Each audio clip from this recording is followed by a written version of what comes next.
Namaste everyone and welcome to Super Rats Cat. Now today we'll be discussing one single concept that will enable you to get at least 2 questions right in the CAT exam. And this I'm saying on the basis of past data for the last so many years that CAT papers are available. Imagine just one single concept helping you get 2 to 3 questions right across exams, not just CAT but XAT, NMAT, SNAP, CMAT, whichever exams that you might target. And that one concept is based on the concept of inequality between arithmetic mean and geometric mean. So start karte hain straight away. What is that one single concept that can enable you to get so many marks by understanding just one small area? So start karte hain inequalities wala part. So when it comes to inequality, please remember that arithmetic mean of any number will always be greater than or equal to its geometric mean. AM हमेशा GM से greater या equal ही होगा अगर numbers positive हैं. So if numbers are positive, this is true, and if the numbers are negative, the vice versa is true, which means vice versa in the sense arithmetic mean will always be greater than equal to minus of geometric mean. तो ये negative numbers के लिए true है. तो अगर इस condition को apply करें for numbers which are reciprocal of one another, for example if I take the case where x is greater than 0, positive number ले रहे हैं, तो कैन आई से x प्लस 1/x/2. दो नंबर्स लिए मैंने, कौन कौन से, x और 1/x, और इनका अरिथमेटिक मीन कैलकुलेट करा. तो this will be x plus 1/x/2. Arithmetic mean is simply what, sum of 2 numbers divided by 2 numbers. This has to be greater than और equal to under root of x into 1/x. Why? Under root of x into 1/x is nothing but their geometric mean. तो अगर cancel करें और cross multiply कर दें तो you will get the result that x plus 1/x is always greater than और equal to 2. तो ये जो रिलेशनशिप आपको दिख रही है, x plus 1/x is always greater than equal to 2, this is that one relationship that I want you to memorize. I am sure a lot of you might have studied this relationship earlier as well कि x which is nothing but any positive number और उसका अगर reciprocal कर दे which is 1/x, so that sum is always greater than equal to 2. Condition is x has to be greater than 0. x अगर एक positive number है तो ये condition true रहती है. अब इसी चीज को हम नेगेटिव नंबर्स के लिए कैसे एक्सप्रेस कर सकते हैं कि x plus 1/x will be less than और इक्वल टू -2. सो अगर x की वैल्यू हम लेस देन 0 ले लें तो सेम लॉजिक अप्लाई करके am greater than equal to minus of less than equal to minus of gm, तो you will get your answer as x plus 1/x less than और equal to -2. ये हमारी दूसरी important relationship हो गई. ये दो रिलेशनशिप्स अगर आपको याद हैं तो believe me you will be able to solve a lot of questions. अच्छा, इसमें एक important message, when does this inequality actually becomes an equality, किस कंडीशन पे x प्लस 1/x 2 के बराबर हो जाएगा. तो there is just one value of x. Remember, x equal to 1 is the only such value जहां पर ये इक्वल होगा. 1 प्लस 1 इज इक्वल टू 2. अगर आप 1 के अलावा और कोई भी पॉजिटिव नंबर लोगे, भले वो फ्रैक्शन लो बिटवीन 0 to 1 या ग्रेटर देन 1 ले लो, आपको हमेशा ग्रेटर देन 2 मिलेगा. सिमिलरली ये -2 के बराबर कब एक्चुअल इक्वल होगा, जब x की वैल्यू -1 हो. एग्जैक्टली -2 के बराबर सिर्फ तब होगा जब x की वैल्यू -1 हो. इसके अलावा किसी और वैल्यू के लिए ये इक्वल नहीं होगा -2 के. It will always B less then -2. So just remember these 4 things. x plus 1/x greater than 2, greater than equal to 2, it becomes equal when x is 1.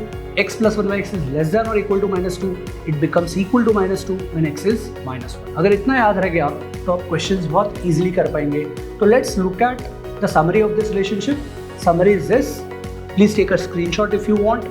इस समरी के बेसिस पे let's actually look at some previous years CAT questions.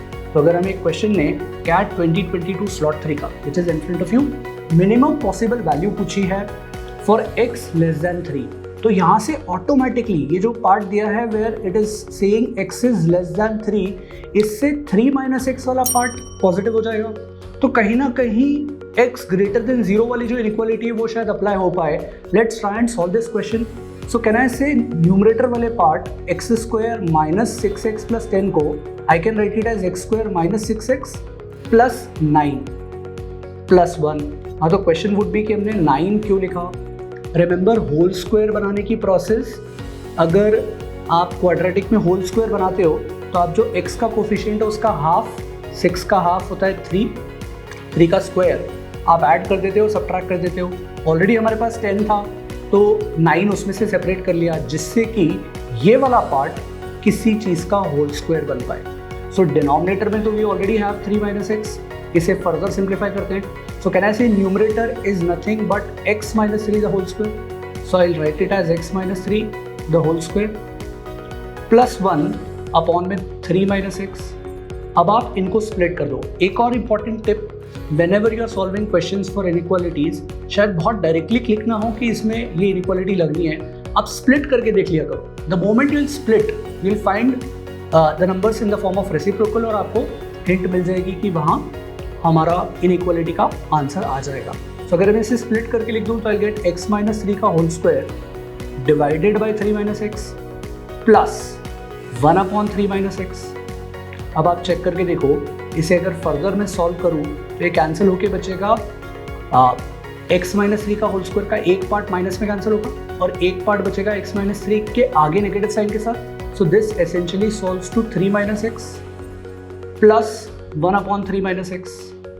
तो अब आप I am pretty sure कि इस stage के बाद विजुअलाइज कर पाओगे कि if x is less than 3 ये उन्होंने क्यों दिया।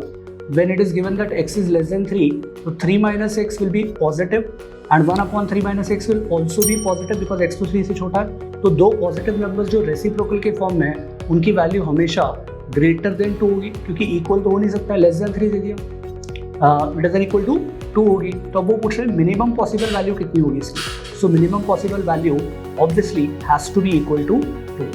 Correct answer is choice C. So let's look at another such question. If c is equal to 16x by y plus 49y by x for some non-zero real numbers x and y, मतलब non-zero है, मतलब या तो positive हो सकती है negative भी हो सकती है, then c cannot take the value। तो हमें दोनों रेंज का ध्यान रखना है, positive range as well as negative range. तो ऑप्शंस में से शायद वो ढूंढना है जो उस रेंज में सेटिस्फाई ना करें। तो एक बार चेक कर लेते हैं कि इसे सिंप्लीफाई कैसे करें।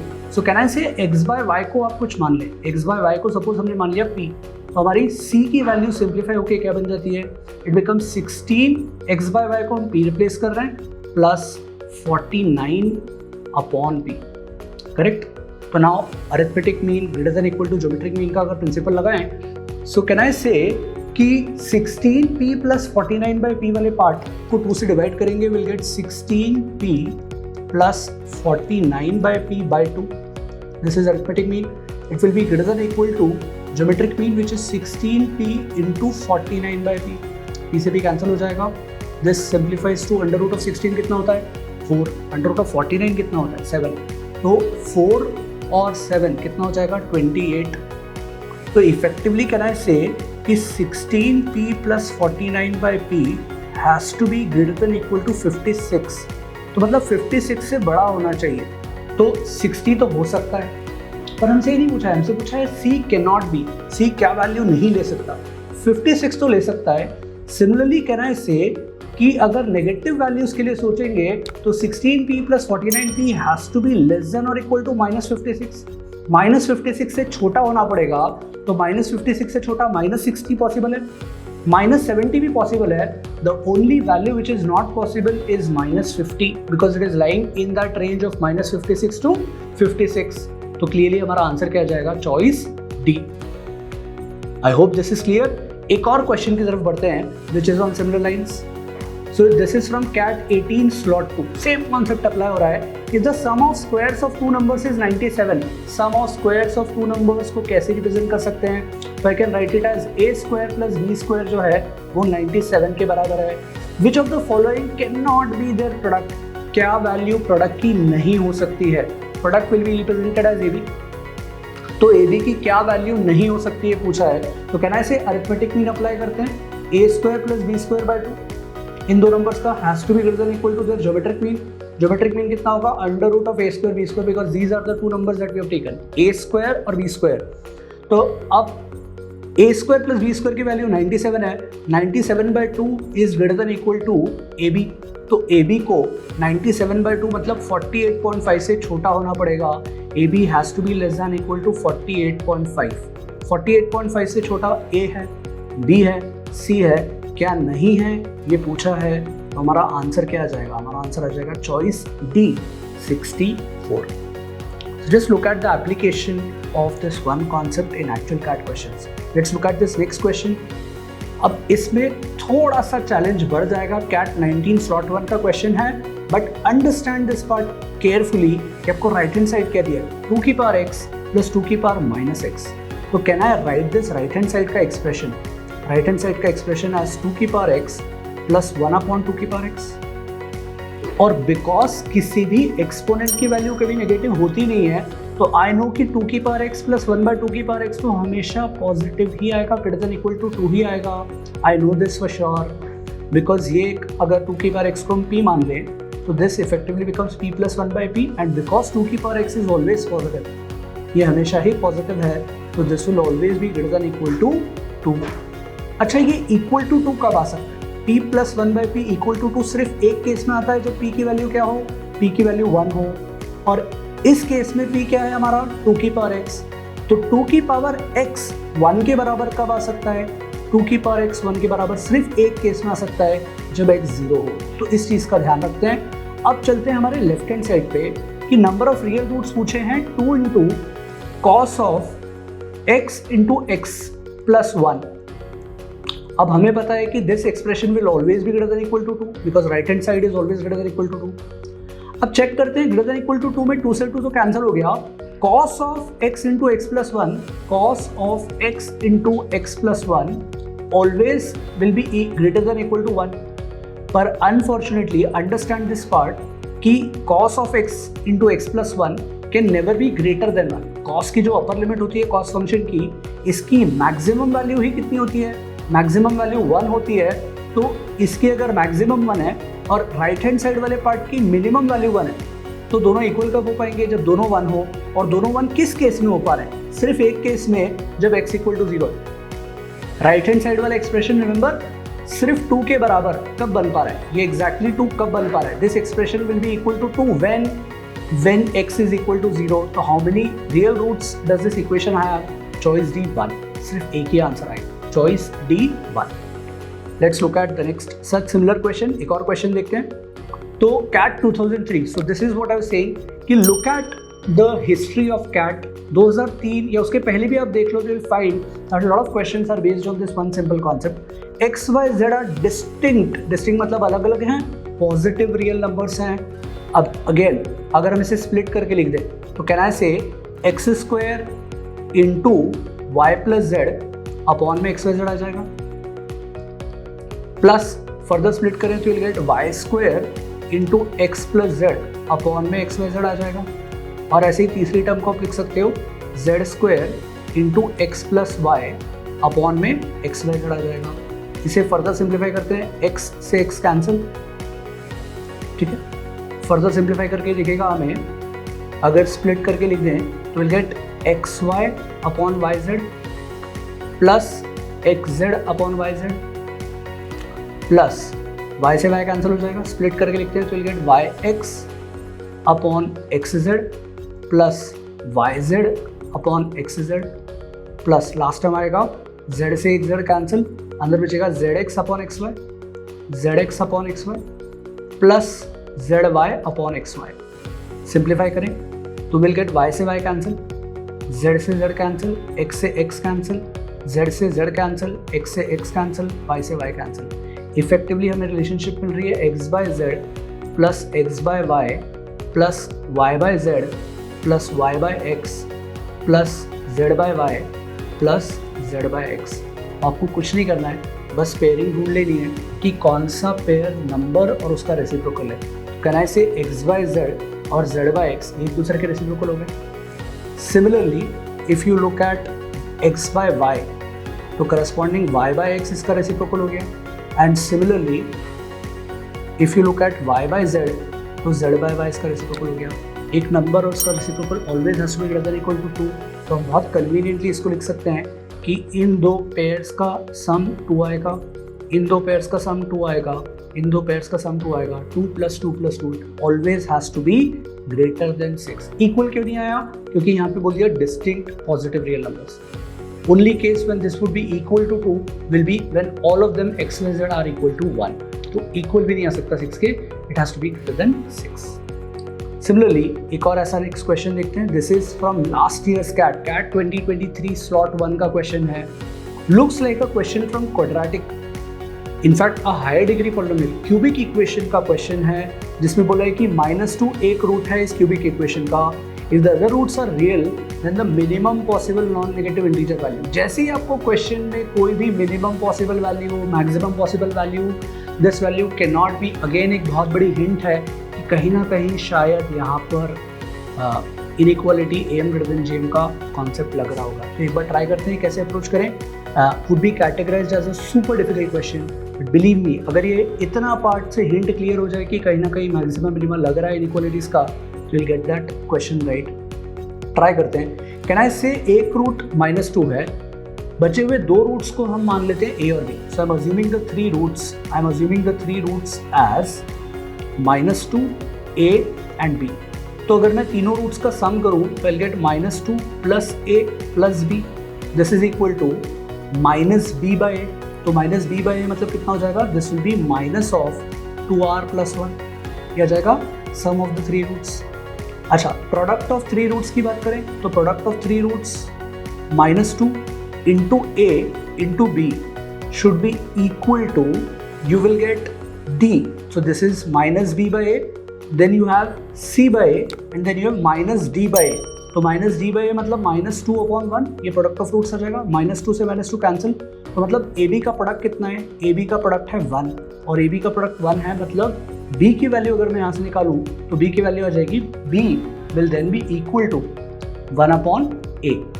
तो कैन आई से B अगर 1/A के बराबर है तो B हमारा थर्ड रूट था, तो इस थर्ड रूट को रिप्लेस करके मैं यहीं 1/A लिख सकता हूँ। तो हमारे दो रूट्स एक दूसरे के रेसिप्रोकल आ गए। आई होप ये क्लियर है। और अब इन तीन रूट्स का सम, इन तीन रूट्स के सम की रेंज हम निकाल सकते हैं। तो that is what they are asking, minimum possible non negative integer value of R। तो R के लिए हमारे पास एक रिलेशनशिप है A और B के साथ, तो इस रिलेशनशिप को यूज करते हैं और सब्सटीट्यूट करते हैं B की value as 1/A। So if I simplify this further it becomes -2 + A + B की वैल्यू 1/A रख दी, this is equal to minus of 2R + 1। अब चेक करते हैं कि इस एक्सप्रेशन की मिनिमम वैल्यू कितनी आ सकती है। इस एक्सप्रेशन की मिनिमम वैल्यू कैन आई से विल बी 2 और it will be less then -2। तो मिनिमम अगर पॉजिटिव रूट्स हैं बचे हुए A और 1/A, तो इनकी वैल्यू 2 आएगी। फर्दर सिंप्लीफाई करें इसे तो I can get A + 1/A, -2 उस तरफ जाएगा तो विल गेट -2R + 1। ठीक है, अब इस रेंज को सिंप्लीफाई करते हैं। किस रेंज को सिंप्लीफाई करते हैं? A + 1/A की रेंज कहाँ से कहाँ तक आएगी? सो A + 1/A की रेंज के लिए we can further say that A + 1/A 1 will be greater than equal to 2 and A + 1/A will be less than or equal to -2। तो यहाँ से हम रेंज निकाल सकते हैं। A + 1/A को क्या रखना है सिंपली 1 - 2R। तो पुट कर देते हैं इस पार्ट में that A + 1/A is actually equal to 1 - 2R। So अगर सिंप्लीफाई करें तो will get our relationship as 1 - 2R greater than equal to 2। यहाँ से R की वैल्यू अगर निकालेंगे तो 2R will be less than equal to -1 या R will be less than -1/2। ठीक है, अब आगे A + 1/A को -2 से लेस रख के देखते हैं तो will get 1 - 2R, 1 - 2R is less than equal to -2। तो अगर सिंप्लीफाई करें तो will get 2R is greater than equal to 3 और R की value greater than equal to 3/2 है। तो अगेन हमारी कंडीशन कौन सी यूज हुई? A + 1/A being greater than equal to 2 और A + 1/A being less than equal to -2। R 3/2 से ग्रेटर के बाद अब क्वेश्चन का आंसर डायरेक्टली हो जाएगा। It was a theta question, minimum possible non negative integer value of R। तो R को इंटीजर रखना है, नेगेटिव भी नहीं रखना है, तो मतलब R ग्रेटर देन 3/2 ही होना पड़ेगा। 1.5 से बड़ा नॉन नेगेटिव इंटीजर है जो कि मिनिमम पॉसिबल है, वो कितना है? 2। तो हमारे क्वेश्चन का answer for value of R is 2। So I hope I've taken all possible questions from easy to moderate to super difficult question that was asked in CAT 2023 slot 1. I hope you have understood this concept really well, and if you have, then I have a very interesting surprise for you as well. There is a PDF which contains a lot of practice questions on the same concept of AM greater than equal to GM. If you feel that you want to verify the answers, please share your answers in the comments. We'll verify the answers for you. Please download that PDF, solve and practice a lot of questions, and believe me, across exams, not just CAT, but XAT, NMAT, SNAP, CMAT, CUT, PG, in fact, you will get a lot of questions on this one very concept, and that will fetch you a lot of marks. With this, I'll take your leave. Ciao.